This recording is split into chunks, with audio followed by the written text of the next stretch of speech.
Vamos lá, seguindo com o Morning Show dessa quinta-feira, já estamos quase nas Black Friday, né? Falamos tanto aqui. Vou colocar aqui 2 histórias no mesmo balaio aqui pro Fefito, reportar pra gente, na verdade, e depois pra gente comentar as ofensas contra a atriz Cacau Protásio e a nomeação do jornalista Sérgio Nascimento de Camargo para a presidência da Fundação Cultural Palmares. Você quer começar por onde, Fefito? Eu quero começar dizendo que a gente está vivendo num país em que a gente já se preocupa com que absurdo vai acontecer no dia seguinte. A gente tá ficando cada vez mais acostumado a absurdos. E eu tô falando dos dois. Nesse caso, vamos falar primeiro da Cacau Protásio, que estava fazendo estava gravando cenas de seu próximo filme, Juntos e Enrolados. Cacau Protásio, pra você que não lembra, começou a carreira, bombou mesmo quando ela virou a empregada da Carminha em Avenida Brasil. Lembra daquele meme dela dançando Eu Quero Ver Você Gostar de Amendoim, né? Ela faz o Vai Que Cola, já fez vários filmes no cinema nacional. É uma humorista de mão cheia mesmo. E ela tava gravando Juntos e Enrolados num corpo de bombeiro no Rio de Janeiro, num quartel central lá do Corpo de Bombeiros. E aí ela aparece de farda, dançando, acompanhada de 4 bailarinos. Alguns bombeiros aparentemente não sabem distinguir realidade e ficção, e aí acharam ruim que essa cena tivesse acontecido. E criticaram a cena sem contexto, ou seja, criticaram sem ver. Nesse caso, eu já vou dar o contexto, a Cacau estava fazendo uma alucinação da personagem dela, que estaria trabalhando ali, cochilaria, acabaria tendo um sonho considerado meio inusitado, digamos assim. As mensagens são absolutamente absurdas e de teor homofóbico, gordofóbico e racista. Desde já eu peço desculpas por lê-las, mas enfim, tá aqui, ó. Olha a vergonha no pátio do quartel central, disse um homem em uma das mensagens de áudio que começou a circular em grupos de WhatsApp de bombeiros. Essa mulher do Vai Que Cola, aquela gorda, colocou a farda e botou os dançarinos viados com roupa de bombeiro. Seu esculacho, rapaz, qual é a dessa, comandante? Vai deixar uma putaria dessas no pátio do quartel? Em outro áudio, alguém vai e fala, é vergonhoso, mete aquela gorda preta, filha da... enfim... numa farda de bombeiro, uma bucha de canhão daquela, com um monte de bailarino viado quebrando até o chão. Vão achar que é o quê? Bombeiro? Aquilo é tudo viado. Lamentável. A repercussão começou a incomodar as pessoas lá, pelo menos num áudio, uma coronel falou que o comandante tinha pedido para que eles parassem de colocar em redes sociais esses áudios. Os bombeiros se manifestaram sobre o assunto, soltaram uma nota oficial dizendo que o Corpo de Bombeiros do Rio de Janeiro informa que não compactua com qualquer ato discriminatório. A corporação se solidariza com a atriz Cacau Protásio e já abriu procedimento interno para identificar os militares e apurar a conduta. Uma conduta lamentável de gente que envergonha a farda que usa. A Cacau foi ao Instagram, fez 4 vídeos, a gente separou um deles aqui. Vamos ver um deles no que a Cacau tinha a dizer. Roda aí, eu sei que eu sou uma pessoa forte, mas ouvir tudo isso de um ser humano, porque querendo ou não ele é um ser humano, é horrível, é muito triste. E como uma pessoa que veste uma farda tão linda tem essa postura? Como eu posso dizer que ele salva vidas, que ele faz o amor, tendo essa postura e falando tanta coisa horrorosa, tanta coisa feia, ofendendo? Eu entendo, eu respeito e eu acho que eles têm o direito de gostar ou de não gostar, mas por que não vão perguntar primeiro? O mal da gente é não perguntar primeiro o que é. Primeiro todo mundo julga, joga pedra, xinga, pra depois saber o que é falar, tá, então não era tão ruim. Então assim, eu só tô aqui pra dizer que racismo é crime, isso não se faz. A Cacau claramente estava muito emocionada. Ela também disse que fez prints de todas as ofensas que recebeu na internet, vai encaminhar para tomar medidas cabíveis. Ela, inclusive, falou que tem gente dizendo que a cena, então, não vai mais ser exibida no filme por ser considerada um desrespeito. Desrespeito é o que você sofreu, Cacau. Não dá pra gente normalizar o racismo aqui nesse país, como fazem uns e outros. Então, continuando o assunto, para não me alongar muito, também, no mesmo dia que aconteceu isso com a Cacau, aconteceu, então, uma notícia que caiu como uma bomba no movimento negro, a nomeação do Sérgio Nascimento Camargo, que é como presidente da Fundação Palmares, que sempre foi um espaço de resistência para o movimento negro contra o racismo. Sérgio Nascimento Camargo, que é, sim, apoiador desse governo, já afirmou que no Brasil não existe racismo real, que a escravidão já foi benéfica para descendentes, que o movimento negro precisa ser extinto. Ele também já disse coisas a respeito do funk, do hip hop, disse que o movimento negro tem que acabar, ele criticou Zumbi dos Palmares, criticou personalidades negras como Marielle Franco e Thaís Araújo, criticou o funk e disse inclusive, e fez até piada... A capoeira. Fez piada com o AI-5 e... Enfim, disse que as pessoas tinham que excluí-lo. Eu ia separar algumas mensagens dele no Facebook para que vocês vissem na tela. Eu não acho que ele merece esse tipo de destaque. Então, eu separo. Separarei. Ai, que legal você, Adriles. Eu direi, você não sabe o que eu vou comentar. Enfim. Eu tô comentando aqui, então. No fim das contas, é isso. O irmão dele, Vadico Camargo, que é um escritor, veio a público também para dizer que ele é um capitão do mato, voltou a usar dessa ofensa que a gente já tanto discutiu aqui, dizendo que tem vergonha de ser irmão desse capitão do mato. O movimento negro irmão já gêmeo dele, isso. se eu não estou enganado. Exatamente. Não é irmão gêmeo, é irmão mais velho, se eu não me engano. Não, é gêmeo, desculpa. O movimento negro já emitiu repúdio e um abaixo-assinado está circulando contra a nomeação dele. Perguntado, Bolsonaro disse não conhecer o Sérgio Nascimento, portanto... como permitiu a nomeação, e a Secretaria de Cultura ainda não se manifestou. Rodrigo, você encontra contribuição na fala de um homem negro que... Deixa eu fazer só primeiro um anteparo em relação à questão da Cacau Protásio, que eu acho que é muito elucidativo. Estabelecer o que é racismo real, de fato, concreto, objetivo, estereotipado em relação ao que ela sofreu, do que é um pressuposto de um racismo velado que estaria na fala, quando alguém fala de denegrir ou humor negro, que esse é um outro tipo de preconceito, de um progressismo vitimista que lança a mão de estabelecer esse preconceito em quem não o tem. Então aqui está exatamente explícita a intencionalidade de ofender e agredir alguém, que é o pressuposto máximo do racismo. Chamada de preta, gorda, ainda tem declarações homofóbicas. Esse sim é o racismo concreto, objetivo, absoluto, ainda que não seja hegemônico no país, nem seja estrutural de um país como um todo, esse deve ser combatido. Agora, em relação ao secretário, o presidente do Palmares, né? Eventualmente é engraçado, né, o Edgar, quando um negro que não se encaixa no discurso progressista, vitimismo, de um ativismo negro, ele imediatamente perde a sua cor, perde o seu lugar de fala e é visto como quase que um branco opressor e misógino.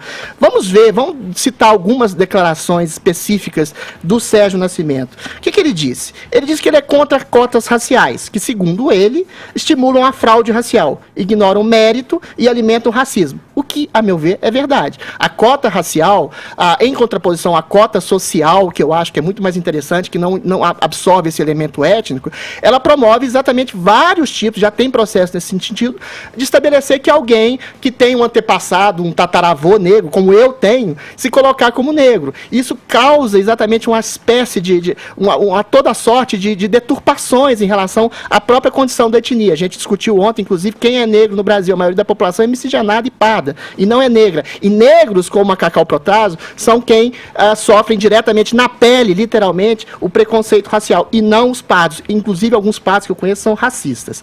Ele diz que a Marielle era parda, o que é verdade, só a gente ter olhos para ver. Diz que os negros africanos realmente escravizaram e traficaram outros negros, o que é também uma verdade, o que não elimina a crueldade da escravidão brasileira. Diz que a escravidão teria sido benéfica, isso é muito interessante, diz que a escravidão teria sido benéfica para seus descendentes. A imprensa só colocou essa parte da frase. A segunda parte, ele diz o seguinte: porque os negros hoje viveriam melhor que os negros na África. Isso é verdade. Eu discordo veementemente da ironia dele em dizer que os negros foram beneficiados por escravidão. Isso é realmente asqueroso, o que ele disse. A segunda parte, os negros no Brasil sofrem muito menos que as condições miseráveis dos negros na África. O que mais que ele disse? Sobretudo, ele diz que o racismo brasileiro é mais leve que em outros países, que é um racismo Nutella, outra expressão pejorativa e irônica, que em outros países como o Zéu. E é verdade, nos Estados Unidos, os negros eram proibidos de terem casamento interracial com brancas. Havia lugares e postos em banheiros para negros separados de brancos. Ninguém tenta esboçar uma teoria de se há ou não racismo na África do Sul. Aqui eles tentam legitimar uma teoria que existe um racismo absurdo e total e veemente aqui, quando realmente não há. O racismo aqui, que existe e é pontual, é velado. errado. E, eventualmente, o racismo objetivo, estereotipado, que sofre na pele a Cacau, não é exatamente um racismo estrutural que abrange a nação como um todo, que é, volto a dizer, a mais miscigenada. Agora, eu gostaria de dizer exatamente isso, fechar meu comentário falando como o lugar de fala ele é apropriado por ativistas ou progressistas. O lugar de fala no Brasil, gente, não é do negro. A população negra tem que ser ouvida diretamente, não por seus representantes. Um representante de um movimento LGBT, ou negro, ou feminista que seja, tem sua validade. Mas eles não podem querer falar por todos os negros, eles não podem querer falar por todos os homossexuais ou por todas as mulheres. Eu gostaria de haver uma pesquisa em relação a isso. Nunca, você percebe? Não há nem pesquisa sobre exatamente a percepção do negro brasileiro sobre o racismo, sobre os 10%. Vamos girar, o Adriles, tem várias percepções a esse respeito. Eu acho que, olha, colocar na questão só do progressismo, que impõe uma maneira de pensar, uma maneira de você concatenar os seus pensamentos a respeito de temas cruciais da nossa sociedade, reduzir, é uma questão... Deixa-me completar o meu pensamento, você vai ficar pontuando o que eu estou falando? Vai lá. Deixa eu dizer o que eu estou pensando a respeito. Colocar tudo na conta de um possível eventual fantasma do progressismo que quer ali ditatorialmente definir o que você pensa e como você deve agir, é reduzir uma questão crucial na formação da história do Brasil, da população brasileira, a uma guerra ideológica. Eu acho que a gente tem que, quando você fala discurso do progressismo, eu penso em discurso de um bom senso, a partir de uma postura ética que se coloca. Agora, não tá de exemplo. A história do Brasil é um exemplo. Não, cara, você vai pedir exemplo. Você vai fazer um discurso genérico. Você vai pedir um exemplo. Você também está fazendo um discurso genérico. Não, senhor, eu está colocando na conta do progressismo, eu disse coisas que impõe uma coisa. Agora, um negro que nega o racismo no Brasil, um negro que está à frente de uma instituição que deveria exaltar a cultura negra, proteger as tradições que formam a cultura negra, nega o racismo. Para mim é como se um judeu negasse o Holocausto. Cara, ele não negou, ele diz que o racismo brasileiro... Ele fala que a escravatura no Brasil, a escravidão no Brasil foi benéfica pro negro. Ele foi irônico, eu já rechacei isso. Irônico. Ele diz que é benéfico então, no sentido um cara seguinte, que está na presidência de uma instituição que tem que defender a cultura negra no Brasil, não pode falar contra a sua raça, ele não falou contra a sua cor. Raça dele, agora, cara. eu sou um branco falando aqui, você é outro branco falando. Ele é um negro falando que me parece subserviente a uma visão opressora que a gente tem que continuar deixar arraigada na população brasileira. Ele foi incisivo e talvez de alguma forma agressivo e usou de ironia absolutamente deslavada em relação, por exemplo, a essa fala. Que bom que você me deu um exemplo pontual. Só tem branco elogiando ele. Peraí, cara. Só tem branco elogiando ele. Atacando e massacrando ele. Quando ele diz que os negros hoje vivem melhor que os negros na África, isso é uma verdade pontual. Quando ele diz... Exato, você vai pegar um exemplo ruim. Você vai pegar um exemplo ruim para dizer que a gente pode ser ruim tanto quanto. Mas quando ele diz que, eventualmente, as cotas sociais promovem um tipo de cultura racialista que incita racismo e a fraude racial, dizendo que uma pessoa miscigenada ou parda é negra, ele está sendo pontual, ele está sendo concreto, ele está sendo atacado por opiniões pontuais que, ainda que sejam feitas de forma agressiva ou incisiva, não são racistas. São racistas. Impressionante. Não são. Claro que são. Não são racistas. Eventualmente, eu volto a reiterar, é engraçado quando a pessoa não se encaixa no discurso de manada de um grupo específico que quer que o negro pense então, esse é um argumento vão. Por que o negro... Não existe uma cultura negra fechada. Não, o seu argumento é vazio. Desprovido de qualquer senso de ética. Não existe uma cultura negra fechada. A cultura é híbrida. Ela é composta por vários aglutinadores. Ele é um ponto de vista. Você pode discordar, ele é dissonante, mas dizer que ele se coloca contra a própria raça, isso é racismo. Que discurso de manada a gente vê numa sociedade em que até hoje está sentindo as feridas da escravidão. Mas isso é um discurso populista, Fefito, por favor. Ô, Adriles, sabe o que é populista? Isso é populista, é você não deixar alguém concluir uma frase. Não, isso é outra coisa. Se você quer discutir sozinho, eu levanto, saio, aí você discute aqui com 4 paredes. Me dá um argumento. Me dá um argumento. Eu só te peço isso que eu pedi pro Edgar. Sério, eu não vou dar argumento nenhum. Qual é o seu argumento? Seu argumento era eu te dei vários pontos. Eu te dei vários pontos. Uma frase, e aí a gente deixa o Adriles fazer o monólogo dele, já que ele não consegue ouvir por 2 segundos alguém falando. Eu quero um argumento sólido em relação a algo que ele falou.